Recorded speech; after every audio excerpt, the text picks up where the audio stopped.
uniform craft. Declare an emergency. Need to turn to the field immediately. This is Cactus 1539. Hit birds through lost thrust and focus. And your passengers okay? And is your airplane physically on fire? No, it's not on fire, but part of it is missing. They said there was a hole and someone went out.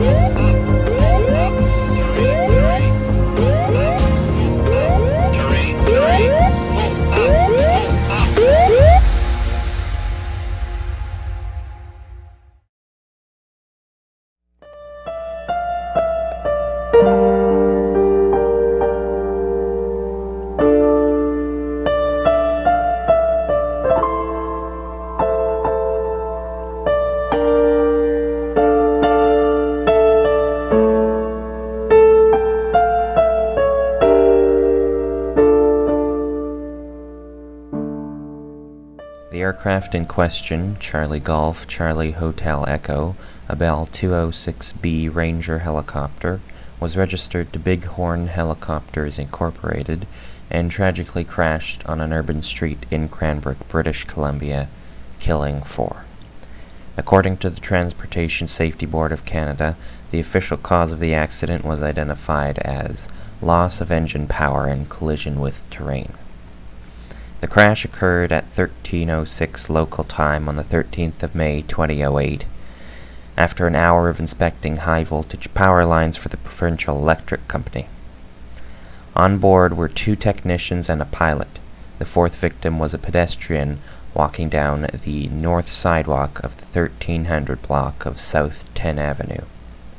The helicopter slammed down directly on top of him. A nearby motorist was also hit, driving westbound on the same street, but luckily uninjured.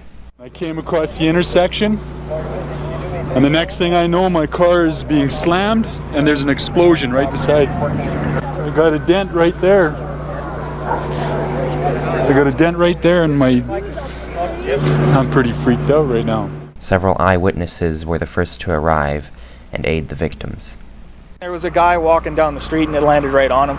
My landlord and I we drug the guy out from under the helicopter and tried to put out the fire, but it was too late already. Some of these eyewitnesses were also able to snap photographs of the aircraft moments before the impact.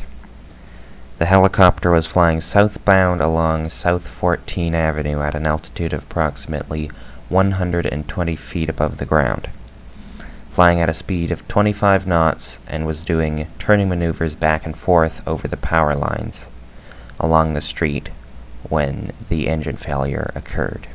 The helicopter was literally over a house when the engine failure occurred, but was able to make it 5.5 meters past the last house on that block to a seemingly vacant South 10th Street. However, as mentioned before, a pedestrian and a motorist stood in the way. It's suspected that the pilot would not have seen them until seconds before the impact. During the last 85 feet of the descent, the helicopter was uncontrollable.